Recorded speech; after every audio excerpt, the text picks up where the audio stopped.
closer to thee. One of my favorite ways to develop friendships is by sitting down with somebody and enjoying a meal. And one of my favorite meals for this is, well, I'll be honest, it's more of a dessert, but it's s'mores made around a campfire. When I get to make these with people, I not only enjoy the food, but I also enjoy the blessing of sitting down with somebody and talking about the best way to roast that marshmallow. Nice and golden brown. Sometimes we begin to talk about the successes and failures we've had and the perfect recipe for the perfect s'more. But then quite often, the conversation turns to the joys and the struggles we have going on in our lives. And we find that this is time that we are not just providing a very necessary piece of our meal, but also that we get to enjoy time together sharing and the retelling of our story, as well as the hopes and fears for our future. When we sit down together, we show someone that they belong, giving them a literal seat at the table. In Luke 7:34, we see where the Pharisees, meant to be a slander, meant to be a negative thing, talk about Jesus by saying, Jesus is the Son of Man.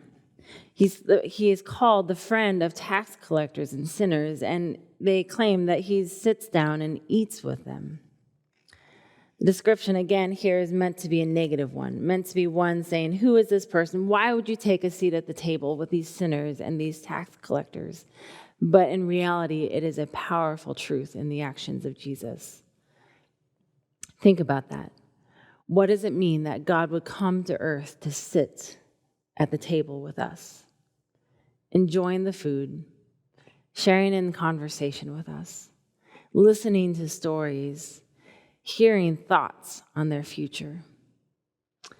And like us, I'm sure that those tax collectors and sinners did just that. They shared about their hopelessness, about their heartache, about their brokenness, the illnesses that they're struggling with, the anxieties they have, as well as the joys of that day, the laughter, the things they're looking forward to. The powerful thing we see in Jesus is that he sits with them and he listens. Even more so, we see how God also shares his heartache, his brokenness. He understands and gets to know what illness is, the pangs of anxiety, but he also shares in those joys, in the triumphs, in the blessings of each day. And I believe that Jesus laughed heartily with people at those tables. As Jesus does this with us, he also gives us an amazing blessing and hope for our future. He tells us that there are good things in store for us each and every day.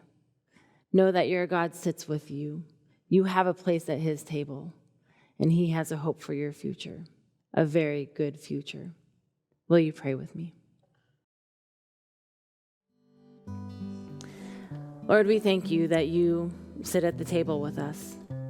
No matter who we are, or where we are, or what we've done, Lord, you sit with us and you share in the good and the bad.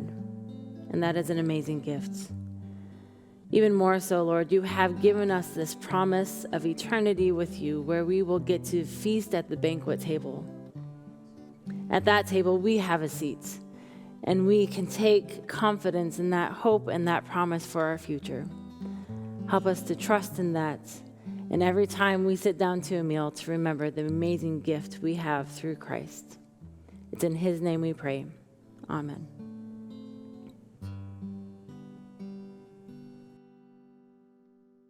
Thanks for joining us. If you're seeking services for symptoms of mental illness, please talk to your primary doctor or a health professional. Don't have one? Consider one of the resources listed here to find help. And God's peace to you.